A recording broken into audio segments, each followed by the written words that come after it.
अस्सलाम वालेकुम, खालिद सैफुद्दीन आपके साथ। और आज मैं 20 मई की कॉल लेके आपके साथ हूँ। अच्छा, थोड़ा सा हम कैजुअली कुछ चीज़ों को जिस तरह हर मंडे को डिस्कस करते हैं वो भी इस वीडियो में करेंगे मार्केट के हवाले से। तो कुछ लोग ऐसे होते हैं जो जो बहुत बेचैनी से पॉसिबिलिटीज एंड स्ट्रेटजीज का वेट करते हैं कि बस उस बारे में जानना है मंडे को होना क्या है, आगे क्या होने वाला है। तो मेरी उनसे गुजारिश है कि वो वीडियो को फॉरवर्ड कर ले और पॉसिबिलिटीज एंड स्ट्रेटजीज पर देख ले। मैं कोशिश करूंगा अपनी तमाम स्लाइड्स को कवर करूं। ठीक है जी। अच्छा, समय पहले हमने कल जुमा था तो हमने अपना यूट्यूब लाइव सेशन किया। तो वहां पर मैंने कहा कि यूट्यूब लाइव सेशन में आप लोग कमेंट करके मुझे बताएंगे कि यूट्यूब लाइव सेशन को जारी रखना चाहिए या नहीं। तो उस हवाले से मैंने आप लोगों से रिक्वेस्ट की थी। मैंने आप लोगों के कमेंट पढ़ लिए। मेरा नहीं ख्याल हर जुमे को यूट्यूब लाइव सेशन की ज़रूरत है आप लोगों के कमेंट पढ़ने के बाद। हाँ, एक ऑप्शन मैंने वहाँ दिया था कि जो लोग अपने सवालात और मालूमात को जारी रखना चाहते हैं कि मेरी मालूमात उन तक पहुँचे, तो उसके लिए मैं हाजिर हूँ, उसके लिए मैं तरीक़ेकार वाज़े कर दूंगा। आप जो ख़ास लोग हैं जो यूट्यूब लाइव पे आते थे, सवाल करते थे, वो लोग राब्ता कर सकते हैं। मैं अपनी टीम का नंबर दे चुका हूँ और हमेशा मेरी वीडियोस में होता है 034561904443। उस पर राब्ता करके आप वहाँ बता दें कि हम जो है यूट्यूब लाइव सेशन कम्युनिटी के लोग हैं और खालिद साहब ने कहा है कि हमें वहाँ ऐड कर दिया जाए।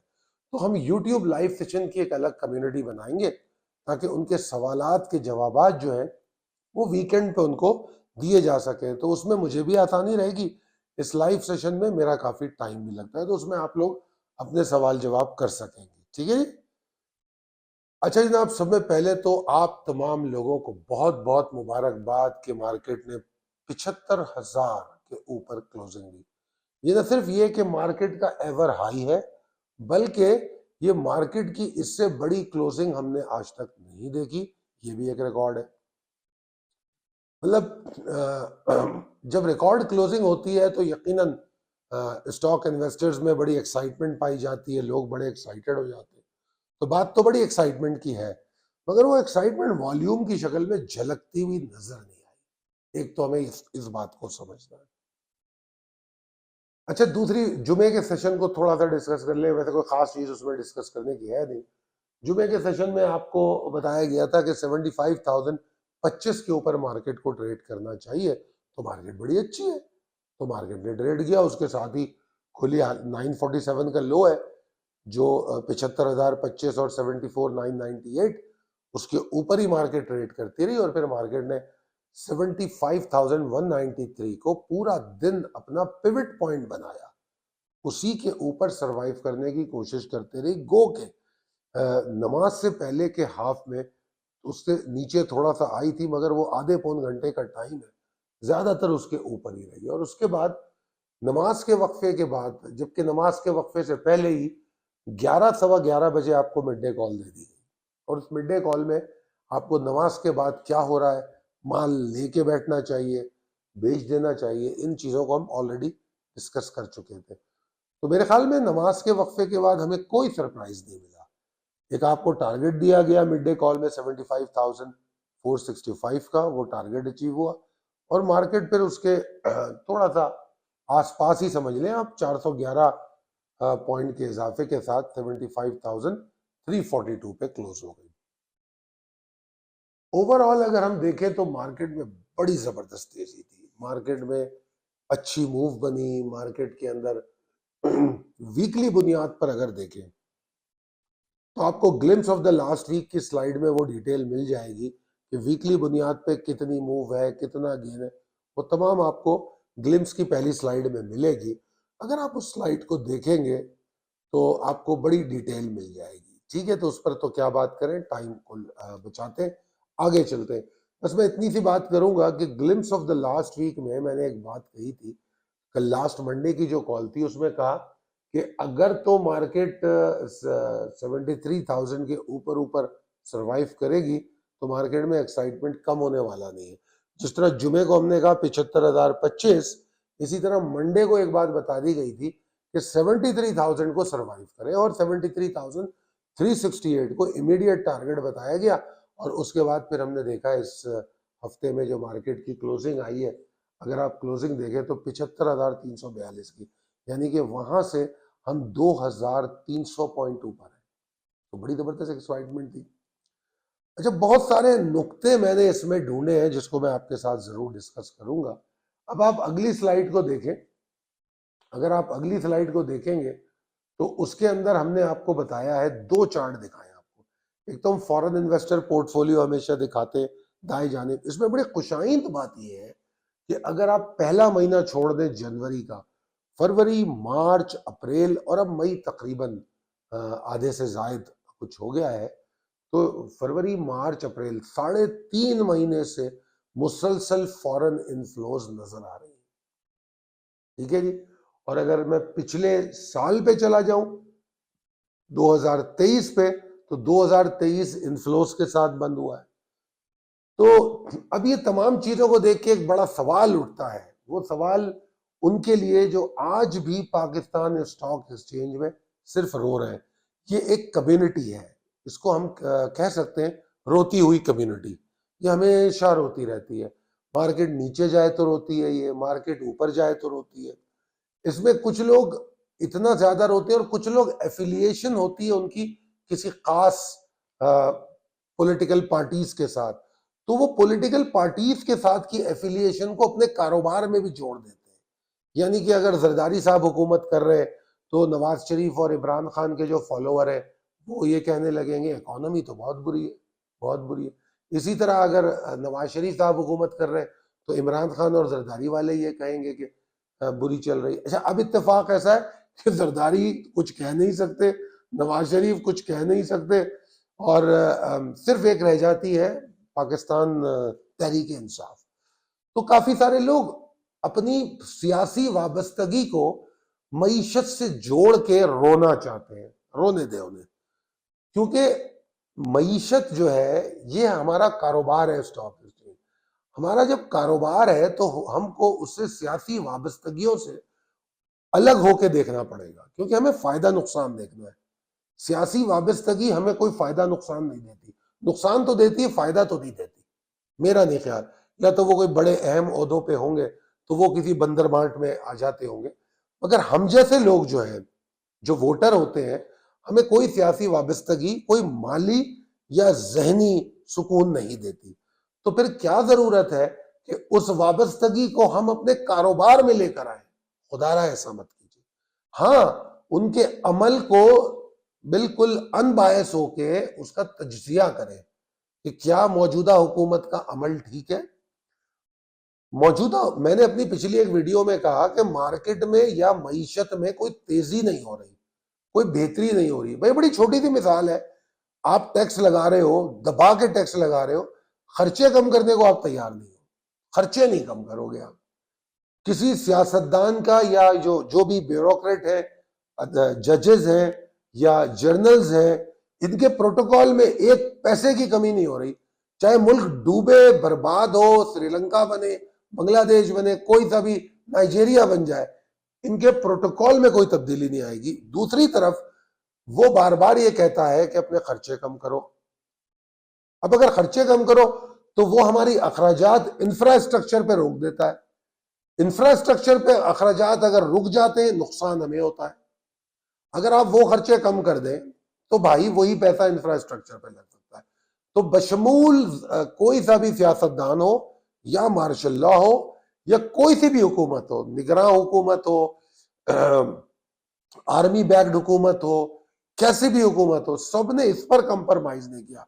मैं यहां पर लफ्ज माशाअल्लाह तो तंज में यूज नहीं कर सकता, मगर बड़ी बदनसीबी है कि इस मामले में इन तमाम लोगों का जो है एक बड़ा ही जबरदस्त किस्म का वो है कि वो इसमें तब्दीली कोई नहीं करेंगे। ठीक है जी। वो एक कम्युनिटी है जो सिर्फ रोती रहती है। मार्केट 75,000 हो गई, रो रहे हैं। मार्केट 40,000 थी, रो रहे थे। मार्केट 40 से 50 हुई, रोने लगे।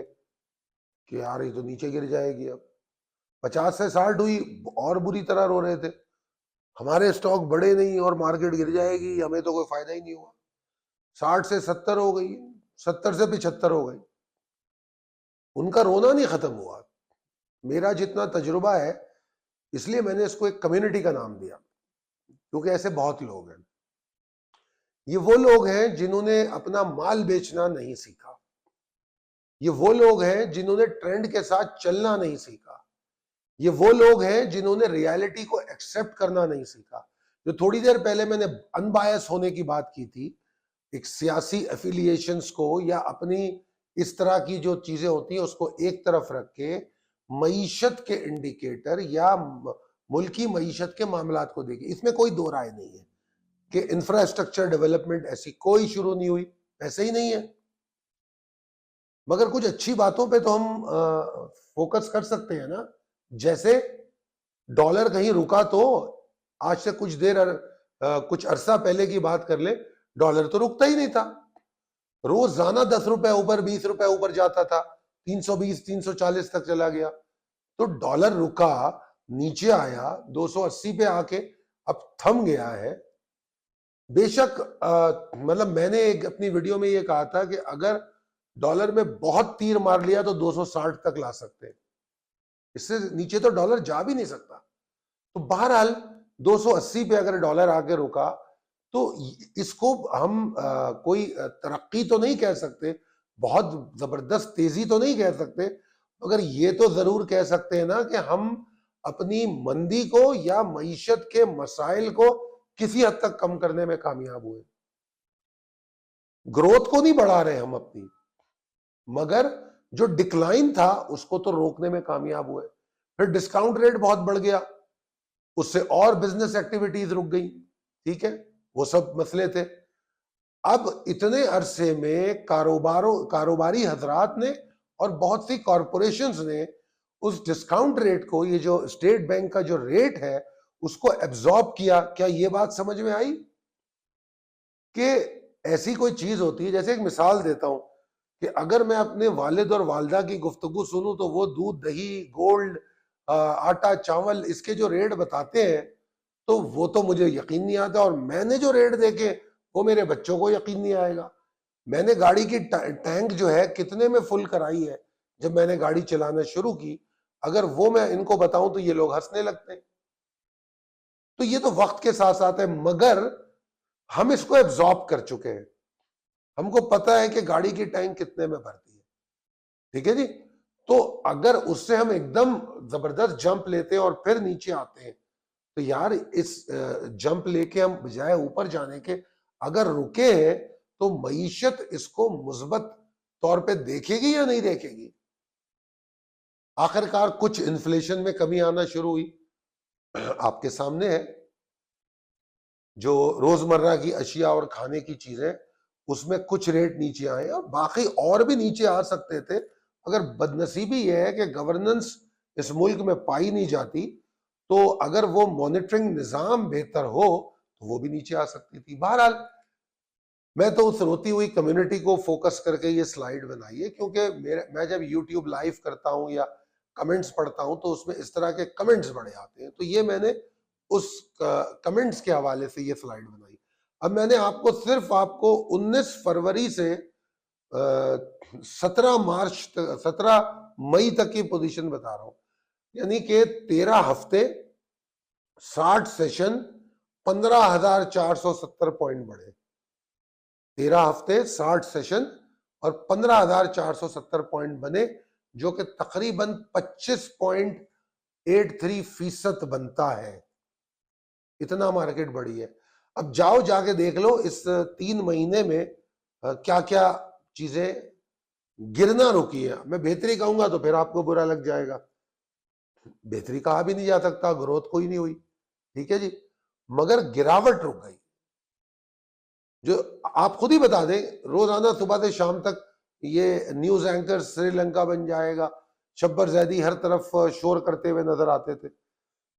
अब आपको कोई नजर आता है बोलता हुआ कि जनाब श्रीलंका बन जाएगा? क्यों नहीं नजर आता?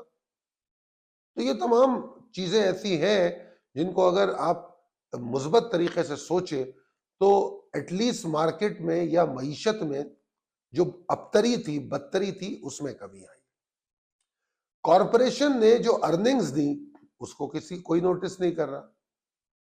कॉरपोरेशन की अर्निंग और फिर 340 रुपए से डॉलर का 280 आना, तो कॉरपोरेशन की अर्निंग अगर 10 रुपए थी तो वो 10 रुपए से बढ़ गई खुद ब खुद।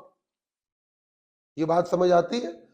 मेरी हेजिंग की वीडियो में मैंने यही बात कही थी कि देखो जनाब, इस वक्त माल ले लो, क्योंकि डॉलर का रेट नीचे आएगा तो $1 में जितने शेयर खरीद रहे हो उस वक्त उसका आपको वो प्रॉफिट भी मिल जाएगा। काश लोगों ने समझाओ, मगर लोग उस वक्त डॉलर की तरफ भागते रहे। एनीवेज, आगे चलते हैं। अब वैसे तो बड़े सारे स्टॉक्स हैं जिनके बारे में मैं बात कर सकता हूं, मगर मैंने चंद सेक्टर्स में से दो तीन तीन स्टॉक चुन लिए।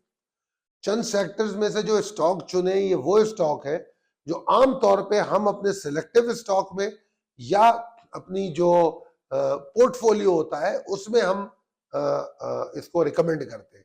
अब जैसे अगर फर्टिलाइजर में देख लें, FFC 32%, FFBL 31.45%, ई फर्टिलाइजर 34%, यानी कि 32% के अराउंड फर्टिलाइजर सेक्टर 19 फरवरी से 17 मई तक बढ़ा है। अच्छा, इसमें इसने हाई अलग बनाया है, मैं तो 17 मई की क्लोजिंग पे कैलकुलेशन कर रहा हूं। वो हाई को छोड़ दे, हो सकता है हाई पे हमने एग्जिट लियो, मगर इस वक्त 19 फरवरी से 17 मई तक की जो क्लोजिंग आ रही है, 19 मई से लास्ट डे जो था वो 16 मई था, जुमा, 16 मई की क्लोजिंग जुमे की, और 16 फरवरी की क्लोजिंग जुमे की, और 17 मई की क्लोजिंग जुमे की। मैं सिर्फ इसका डिफरेंस बता रहा हूं। माफी चाहता हूं, मेरा गले में प्रॉब्लम है, यूट्यूब लाइव करता हूं तो गला बड़ा दुखने लगता है। तुम्हारा 15,000, अच्छा 25% इंडेक्स बढ़ा, फर्टिलाइजर 32% बढ़ गया। इंडेक्स अपने हाइट पर है, इंडेक्स की क्लोजिंग 411 पर है, मतलब 411 का हाई लगा है, 350 360 पे क्लोज हुआ है, जबकि फर्टिलाइजर अपने हाई बना के नीचे आए। उसके बावजूद इस वक्त 32% ऊपर खड़े हुए 3 महीने में। अब कैसे रोए भाई, किस तरह रोए बताइए ना मुझे। फिर मैं बात करूं अगर निशात चुनिया, गुलेमर टेक्सटाइल और निशात मिल की, टेक्सटाइल की, और ये भी सारे हाई बना के इस वक्त नीचे आ रहे हैं, दोबारा से बाइंग के लिए कह रहे हैं। इनकी अगर परसेंटेज देखो तो इनकी 15% बनती है, 7% से 15% तक।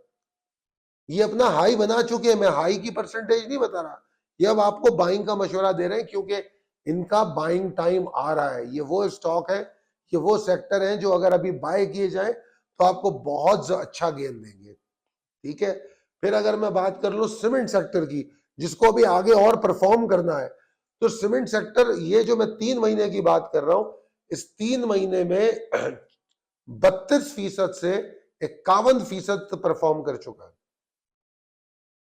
किसकी बात कर रहा हूं मैं जनाब? पॉइनियर सीमेंट 51%, फौजी सीमेंट 32%, डीजी खान 40%। अभी तो मैपल लीफ है और पता नहीं कौन सा होगा, I don't know, Thatta cement, गरीब वाल, उनका मैंने दो तीन तीन स्टॉक पिक किए जो आमतौर पे हमारी कॉल्स में मौजूद होते हैं, हमने सिर्फ उनकी बात की है। ठीक है जी। उसके बाद फार्मास्यूटिकल बड़े अरसे से मुश्किल में था, वो चला। फार्मास्यूटिकल में बात कर ले सिटी फार्मा की, सरले की और एजीपी की, तो एजीपी 32%, सीपीएचएल 50% और सरले जो है 35-36%। इंडेक्स 25%, 15,000 पॉइंट, सिर्फ 25%।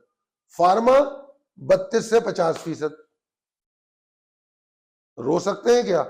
बात यह है कि ना हमने उस वक्त माल बेचा जब बेचना चाहिए था, और जब खरीदने के लिए जोर डाला गया 2023 के आगाज से तो माल खरीदा भी नहीं, तो फिर तो ये होगा, फिर तो रोने वाली कम्युनिटी में बैठना पड़ेगा।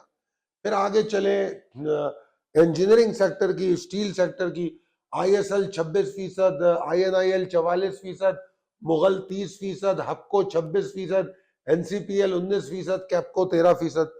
Power sector, steel sector, textile, अभी बहुत सारे सेक्टर और हैं, और अदरवाइज जो दूसरे स्टॉक है वो भी होंगे। मैंने तो चुनिंदा 4, 6, 8 सेक्टर बात कर ली मैंने, ताकि लोग ये ना कहें कि जी आप तो एक चंद स्टॉक को लेके बैठे हैं। इसमें कुछ स्टॉक ऐसे भी होंगे जिन्होंने 200-300%, मैंने ऑटोमोबाइल सेक्टर को इसमें डिस्कस ही नहीं किया।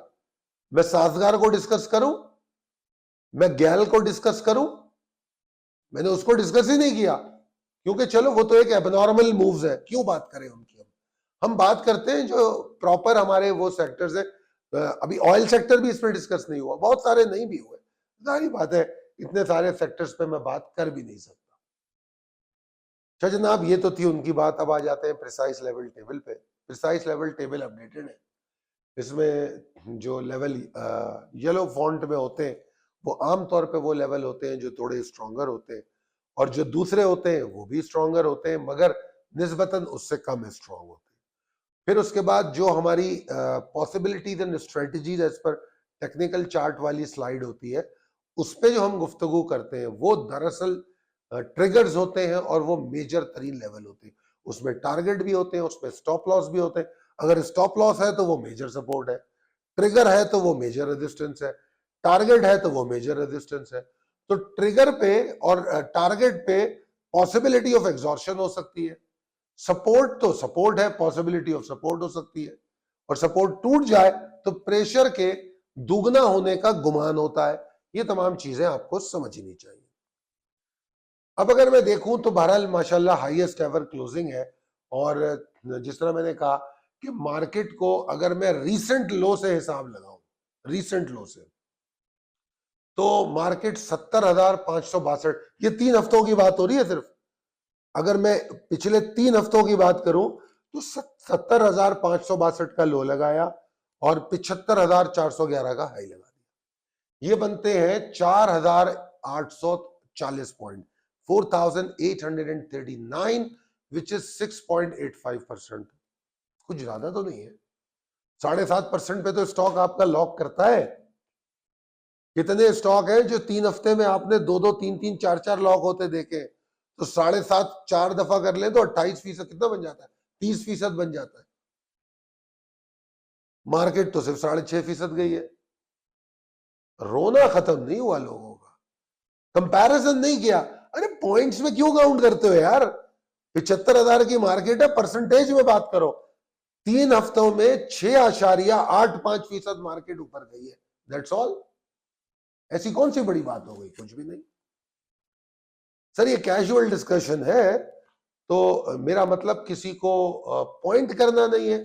मेरा मकसद सिर्फ ये है कि अपनी गुफ्तगू से मैं शायद किसी को कायल कर सकूं कि दुरुस्त फैसले किए जा सके दुरुस्त वक्त पे, और ट्रेंड को समझते हुए, रियलिटीज को समझते हुए। ठीक है जनाब। मगर जब इन 3 हफ्तों में मैं वॉल्यूम देखो तो बतदरीज मुझे कम होता हुआ नजर आया, जो कि मेरे लिए एक परेशान कुन बात थी।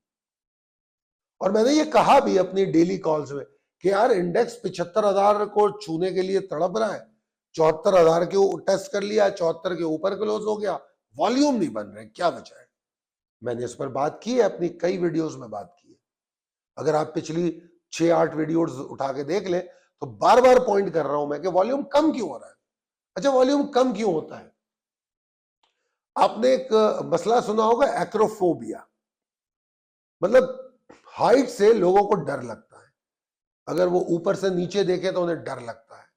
तो उसी तरह जो इन्वेस्टर होता है उसमें एक्रोफोबिया पाया जाता है।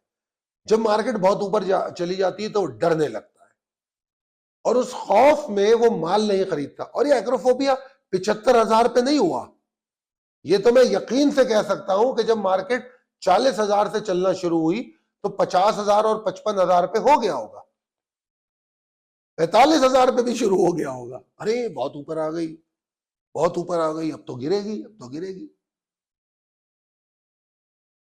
अरे भाई, ये डर रखो अपने अंदर, मगर इस डर के मारे फैसले करना मत बंद कर दो। इस डर को रख के अपनी रिस्क मैनेजमेंट को और बेहतर कर लो, यानी कि स्टॉप लॉस को बेहतर कर लो, परफॉर्मिंग स्टॉक से बाहर निकल के पोर्टफोलियो को रीस्केड्यूल कर लो। ये तरीके होते हैं, बजाय इसके कि खौफजदा हो जाए। फिर मैंने एक टर्म यूज की कि बिलीवर्स एंड नॉन बिलीवर्स।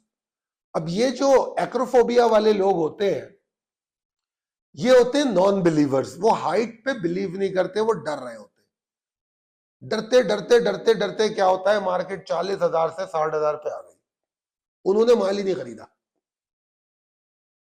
और आम तौर पे ये लोग जब माल खरीदते हैं वहीं से मार्केट नीचे जाती है। आम तौर पे ये नॉन बिलीवर्स होते हैं या लेट बिलीवर्स होते हैं। स्पेकुलेटर्स उनको इतना हाइपर करता है, इतना एक्साइट करता है, वो दबा के सेंटिमेंट को इस्तेमाल करता है, लोगों का शौक देख के डिमांड को जो है बढ़ाना शुरू करता है, अपनी बाइंग से मार्केट ऊपर जाती है, प्राइस वैल्यू ओवर वैल्यूड हो जाती है, और वहां पे जाके लेट कमर्स जो है उनका बिलीफ शुरू होता है, वो माल खरीदते, स्पेकुलेटर बेचना शुरू करता है, नीचे आ जाती है, फिर रोना शुरू, फिर रोना शुरू। देखिए, रोना उसी वक्त खत्म होगा जब हम अपने अमल का एहतसाब करेंगे कि क्या मैं ट्रेडिंग अपने को सही तरीके से कर रहा हूं, क्या मेरी ट्रेडिंग का प्लान मौजूद है, क्या मैं उस प्लान को एग्जीक्यूट कर रहा हूं, इंप्लीमेंट कर रहा हूं। ये तमाम चीजें अगर समझ में आ जाए, या मान लें अगर हम दूसरों पे जिम्मेदारी डालते रहेंगे, तो वो एल्बर्ट आइंस्टाइन ने भी इस बारे में कोट कहा है जो अक्सर मैं शेयर करता हूं, दूसरों पे जिम्मेदारी डालेंगे तो मसला हल नहीं होगा। हमारे पैसे हैं, हमारे फैसले होंगे, और हम ही सोचेंगे। हमारा देखिए, मैं अक्सर कहता हूं ना कि अल्लाह ताला कहता है हमारा माल और हमारी औलाद, हम इससे सबसे ज्यादा प्यार करते हैं। तो हमारी औलाद के बारे में भी कोई दूसरा नहीं सोचेगा, हमारे माल के बारे में भी कोई दूसरा नहीं सोचेगा। हमें सोचना होगा कि माल जो है उसकी हिफाजत या ग्रोथ कैसे हो, उसमें टाइम लगाएं। आपको कुछ चीजें समझ नहीं आती, अपना मेंटोर सेलेक्ट करें। अब अल्लाह का शुक्र है पाकिस्तान वो नहीं रहा जो जिसमें ये सर्विसेज अवेलेबल नहीं है। इतने सारे हाउसेस के रिसर्च हाउसेस हैं, इतने सारे लोग इंडिविजुअली काम कर रहे हैं, बहुत सारे मेंटोर हैं। अब आपका काम है कि आपकी रिसर्च कम से कम इतनी तो होनी चाहिए कि आप उसमें से सही बंदा सिलेक्ट कर सके, इतना तो आपको आना चाहिए। अगर आपको ये भी नहीं आता तो फिर यार आप बैंक में पैसे रखाओ और सो जाओ, या कौमी बचत में पैसे लगा दो, या म्यूचुअल फंड्स में पैसे लगा दो। ट्रेडिंग मत करो, ट्रेडिंग नहीं करो फिर, या डिविडेंड पेइंग स्टॉक, ये जो लॉन्गर टर्म स्टॉक है उसको बाय करके भूल जाओ। अगर आप इतना भी नहीं कर सकते कि दुरुस्त मेंटोर का सिलेक्शन कर सको, तो आपको हक नहीं पहुंचता कि आप इस मार्केट में काम करो। इतना तो करना पड़ेगा ना सर। हम कपड़ा भी खरीदते हैं, कोई भी चीज खरीदते हैं, हाथ से कपड़े को देखते हैं, मटके को बजा के देखते हैं। यार इतनी थी, क्या लाखों रुपए का सौदा खरीदते हो, किसी इसने बोला उसने बोला खरीद लिया, ये कौन सा तरीका है? इसको दुरुस्त कीजिए, इंशाअल्लाह ताला सब ठीक हो जाएगा। अभी भी 75,000 की मार्केट में करेक्शन ड्यू है, गारंटेड ड्यू है, बेशक ड्यू है।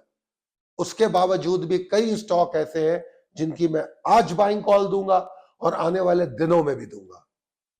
क्यों? क्योंकि वो स्टॉक उस वक्त परफॉर्म करेंगे। और कई स्टॉक ऐसे हैं जिसमें से हमें बाहर निकलना है। नहीं निकले आपकी मर्जी है, जो स्टॉक परफॉर्म कर चुके हैं उनसे बाहर निकलना है। नहीं निकलेंगे तो फिर रोने वाली कम्युनिटी का हिस्सा बनेंगे, यार क्या करें, हमने तो बस फंस गए।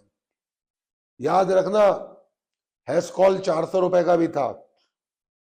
ऐसा ना हो 400 और 600 के शेयर लेके बाद में रोते हुए आप नजर आए, मुझे सवाल करते नजर आए, कमेंट करते नजर आए।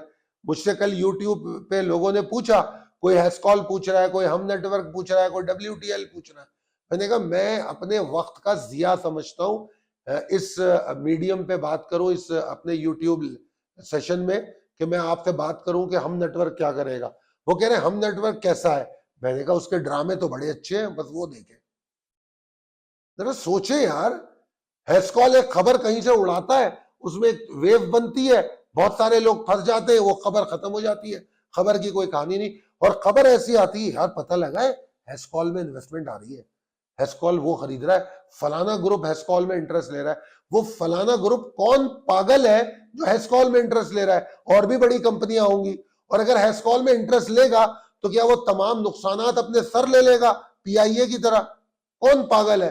बड़ी अच्छी बात कही थी मिफ्ता इस्माइल ने कि हम स्टील मिल 1 रुपए में बेच देंगे। PIA या स्टील मिल के लिए मिफ्ता इस्माइल ने कहा था हम 1 रुपए में बेच देंगे। सही कह रहा था वो। जब उसके लाइबिलिटीज को देखेंगे तो भाई उसकी तो वैल्यू नहीं बनती। कहां, किस चक्कर में? प्रॉपर्टीज है, ठीक है जी, कराची एयरपोर्ट, ये पता नहीं, आई डोंट नो उसकी कौन सी प्रॉपर्टीज है, वो तो सिविल एविएशन की होगी एयरपोर्ट, मगर पीआईए की कौन सी प्रॉपर्टीज है, उसकी वैल्यू हो सकती है, क्योंकि पाकिस्तान में सिर्फ रियल एस्टेट की वैल्यू है और तो कोई है नहीं, बाकी तो किसी चीज की वैल्यू है नहीं। तो बहरहाल सोच समझ के, खैर बहरहाल मैं बात कहां से कहां निकल गई। मार्केट में एडिक्शन पाया जाता है न्यू हाई का, जो कि चल रहा है, वो मैं बार बार कहता रहा हूं, मगर वॉल्यूम की कमी मार्केट में प्रॉब्लम है। मार्केट में वॉल्यूम आ जाएंगे अगर ये कंसिस्टेंसी बरकरार है, फिर अगेन बिलीवर्स और नॉन बिलीवर, लेट कमर्स, हो सकता है कुछ सेक्टर परफॉर्म करें, बजट आ रहा है, कुछ अच्छी और बुरी खबरें आती रहेंगी, उसमें मार्केट वॉलेटाइल होगी, बुरी खबरों पे सौदे गिरेंगे, अच्छी खबरों पे कुछ सेक्टर ऊपर जाएंगे, तो ये तमाम चीजें होगी। तो ऐसे में आपका सिलेक्शन अच्छा होना चाहिए कि कौन से सेक्टर में जाना है, कौन से बाहर निकलना है, ये आपको करना है। मैंने कहा ना, मैं आज की स्क्रिप्ट कॉल में जो मंडे के लिए, उसमें कुछ जबरदस्त स्टॉक आपको दूंगा जो अभी भी एक्यूमुलेट करने वाले होंगे, दूंगा मैं। इस हफ्ते भी तो दिया ना आपको, 74,000 की मार्केट पे बाइंग कराई नहीं कराई, आपके सामने। उन स्टॉक में से कुछ ने लॉक भी किया, कुछ ने 6-6, 5-5% हफ्ते में परफॉर्म भी कर दिया, और क्या चाहिए। अगर 5% की परफॉर्मेंस एक वीक में है, nothing like that, more than enough, इससे ज्यादा कुछ नहीं होता। बहरहाल रिस्क मैनेजमेंट अच्छी रखिए। अगर बुल्स की कंसिस्टेंसी रही तो ये जो लत पड़ी हुई है नए हाई की, ये बरकरार रह सकती है। बुल्स की कंसिस्टेंसी होनी चाहिए, और बुल्स की कंसिस्टेंसी रहेगी तो इंशाअल्लाह ताला वॉल्यूम भी आ जाएंगे। अगर वॉल्यूम नहीं आते, परेशान होना शुरू कर दीजिए, परेशान जरूर हो आप, अपने रिस्क मैनेजमेंट को बढ़ाएं, तवज्जो दें। मार्केट 76,000, मैंने दिया था 78,000 टारगेट, बेशक दिया है, तो क्या इसका मतलब है करेक्शन नहीं हो सकती? पता ही नहीं।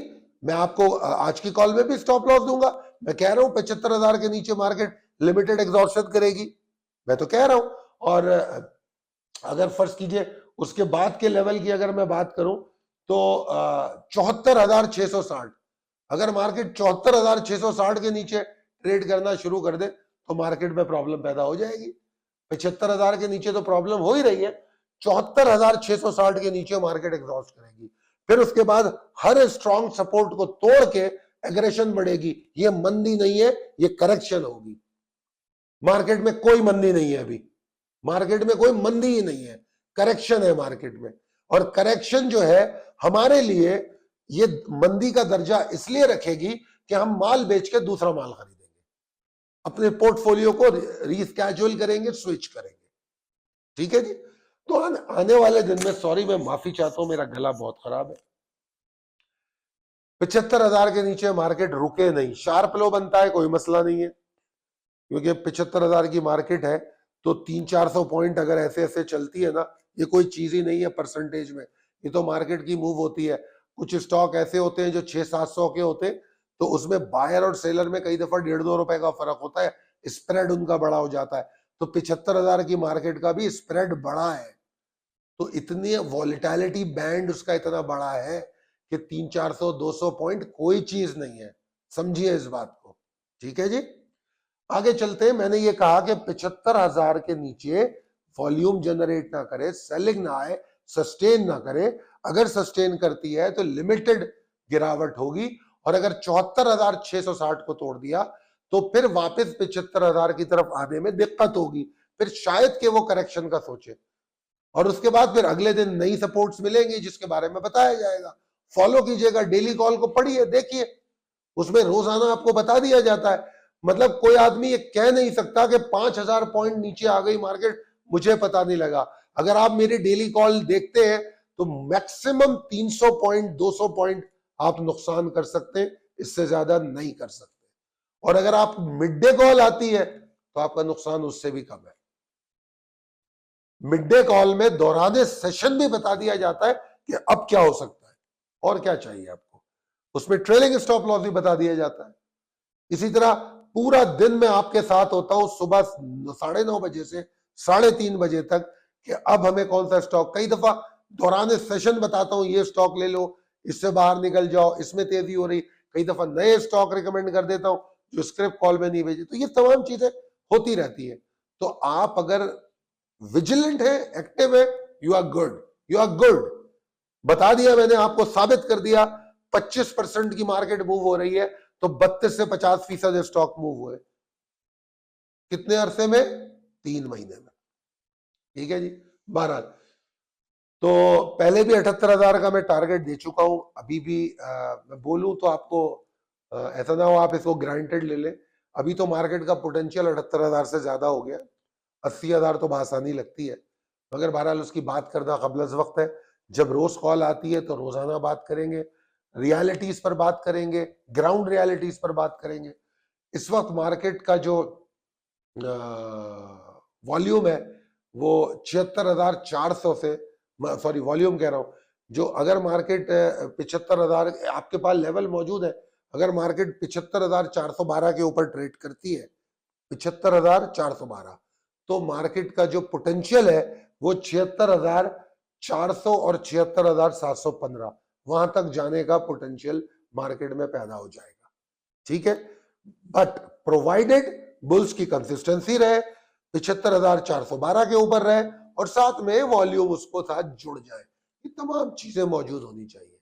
अगर वॉल्यूम नहीं भी जुड़े और कंसिस्टेंसी रही तो फिर भी पॉसिबिलिटी है।